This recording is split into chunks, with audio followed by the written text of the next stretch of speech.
Milonga con la Rosa časť 2. Odmietnúť Dolores by bol hriech, väčší než neodmietnúť jej telo.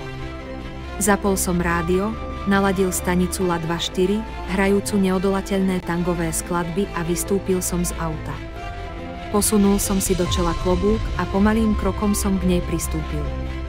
Objal som jej ohybné, príťažlivé telo, pravou dlaňou som pomaly prešiel po jej odhalenom chrbte a pritisol si ju nežne k sebe, až som cítil jej puls. V rádiu spustili pomalú skladbu Años de Soledad. Vo svetle reflektorov sme začali tancovať tango. Kvapky dažďa sa nám vpíjali do šiat a stekali nám po telách. Naše nohy sa strácali v triešti kvapiek, ktoré vo svetle reflektorov vytvárali na asfalte magickú oponu pre naše solo. Pretancovali sme 2 dlhé hodiny na prekrásne staré tangové melódie, keď nečakane prestalo pršať. Zastavili sme sa, stále vášnivo zavesení do seba, celý mokrý, ale zároveň roztúžený tengom a cítime, ako nám prvé lúče ranného slnka vystupujúceho spoza ranného oparu nad prístavom a kopírujúceho nejasné obrysy. Mesta pod nami začínajú zohrievať naše unavené telá. Naposledy sa obzrieme nostalgickým pohľadom na zobúdzajúce sa Buenos Aires, pomaly nasadáme do auta a s hlbokým dojmom zo spoločného zážitku odchádzame dosnívať tento nočný príbeh.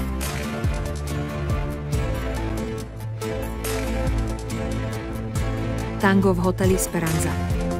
Sedím v pohodlnom prútenom kresle na terase hotela Esperanza na Avenida de Mayo v rezidenčnej štvrti Buenos Aires. Vychutnávam si podvečernú siestu popíjajúc silný havanský rum z hrubého kryštálového pohára, v ktorom sa roztápajú 2 veľké kúsky ľadu. Fajčím obľúbenú kubánsku cigaru a sledujem, ako sa s jej dymom pohráva teplý závan vetra.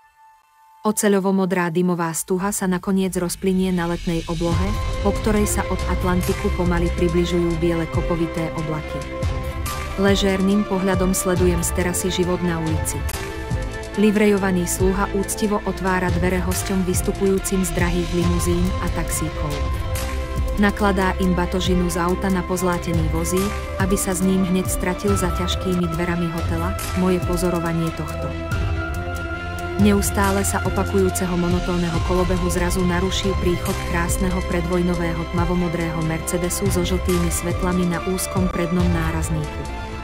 Slúha rutinným zdvorilým pohybom otvorí zadné dvere na tomto automobilovom skvoste a čaká na vystupujúceho hostia.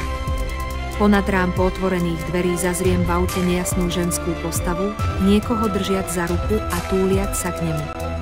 Žena plače. Prešlo niekoľko minút a dáma stále nevystupuje. Sluha sa nervózne obzerá a dáva rukou znamenie ďalšiemu prichádzajúcemu autu, aby počkalo. Zrazu sa z dverí vysunie pár krásnych štíhlych nôh a vystupuje nádherná štíhla bruneta v dlhých tmavých perleťových šatách a lodičkách na vysokých opätkoch. Vznešeným pohybom kráča ku vchodu, kde sa naposledy otočí k autu a rukou smutne kývne na rozlúčku. Bezmyšlienkovite sa zahľadím na horizont, sledujúc tvoriace sa mraky nad zálivom La Plata, cez ktorý som sa do mesta pred týždňom vrátil parníkom z Montevidea kvôli svojim povinnostiam. Cez listy okrasných paliem pozorujem presvitajúci pruh unaveného juhoamerického slnka, pomaly tancujúceho poslednú časť svojej celodennej dráhy. Na okamih ma z tohto rozjímania vyrušil krátky tieň, ktorý sa myhol cez moju tvár a na krátku sekundu svojho trvania ma zbavil dotykov zapadajúceho slnka.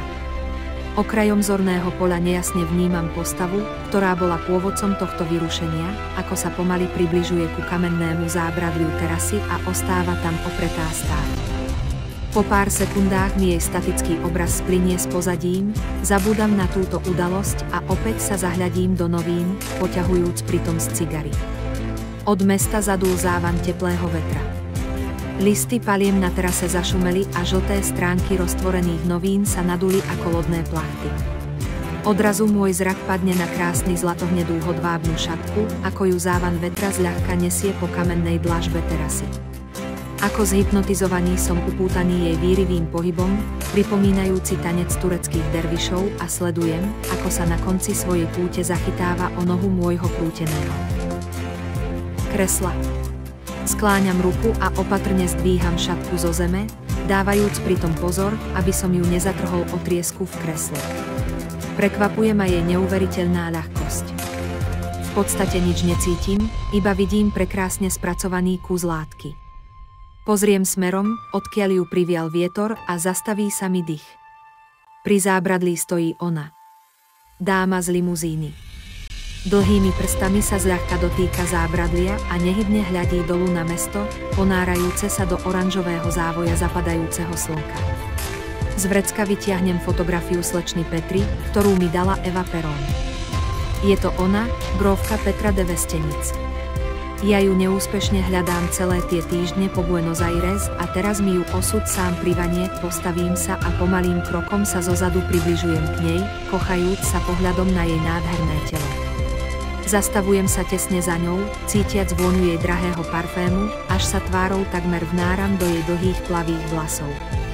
Srdce mi v hrudi bije tak rýchlo, až sa bojím, že sa prezradím. Opatrne dvíham oboma rukami šatku a zľahka jej ju prevesím cez ramená. Všimnem si jemný pohyb na jej šíji, svedčiaci o tom, že ma vníma.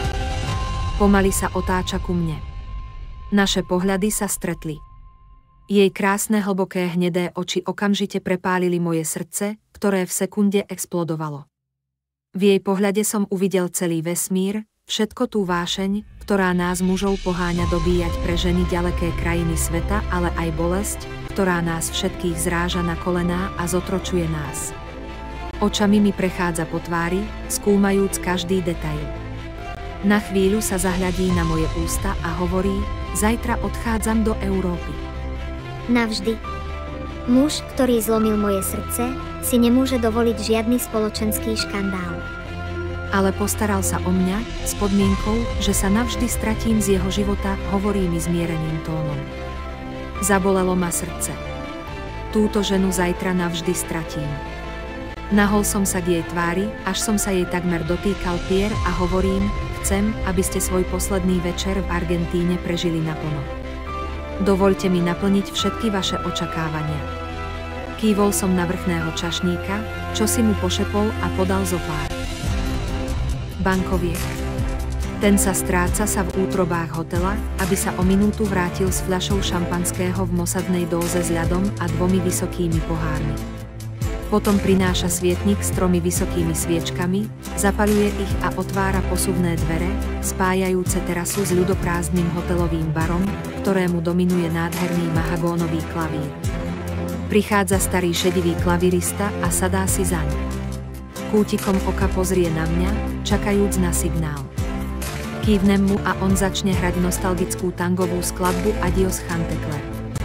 Pravou rukou som objal svoju dámu a jemne si ju pritisol na hruď. Ľavou rukou som uchopil jej jemnú dlaň a poboskal jej krásne dlhé prsty. Svoje líce som priložil k jej spánku, až som pocítil jej zrýchlený tep.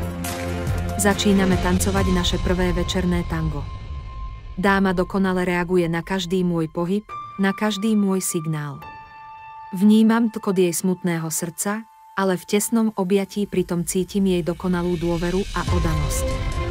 Naše telá a duše splynuli v dokonalej harmónii a takto sme pretancovali v boskoch celú noc. Zahlbení do spoločného zážitku a bytostne vnímajúc jeden druhého. Zrazu v prístave zaznel hlboký tón lodnej sirény za oceánskeho parníka, ktorý nás vytrhol zo spoločného tanečného sna. Klavirista prestal hrať a my nehybne stojíme na terase, držiac sa v tesnom objatí a hľadiac si navzájom do očí. Sviečky dávno dohoreli, zanechajúc pod sebou smutné voskové slzy a na obzore vychádza ranné slnko. V jej šťastných očiach sa zjavia slzy. Pohľadil som ju po tvári, pozerajúc do jej nežných očí a uvedomil som si, že sa už nikdy v živote nestretneme. Stojíme vo vášnivom objatí, nevnímajúc čas, keď v prístave druhýkrát zatrúbila lodná siréna. Moja očarujúca spoločníčka ma naposledy pomalým pohybom objíma okolo krku a boskáva na ústa. V zápätí sa otáča k východu, utierajúc si oči od slz a pomalým krokom odchádza. Ostal som na terase sám a snažil sa vriť do pamäti tvár tejto nádhernej ženy, jej vôňu, jej dotyky, tlkot jej srdca, vášnivé objatia a chuť jej rúžu. Prečo všetko krásne trvá tak krátko? Ešte stále cítim jej teplo na svojej hrudi. So zavretými očami si v duchu stále dookola prehrávam spomienky na naše posledné spoločné minúty. Ranné slnko naberá na intenzite a cez viečka zavretých očí sa mi rozplýva jej obraz. Posledné vzdušné objatie, posledné vzdušné pohľadenie. Takto som si ju zapamätal. Navždy.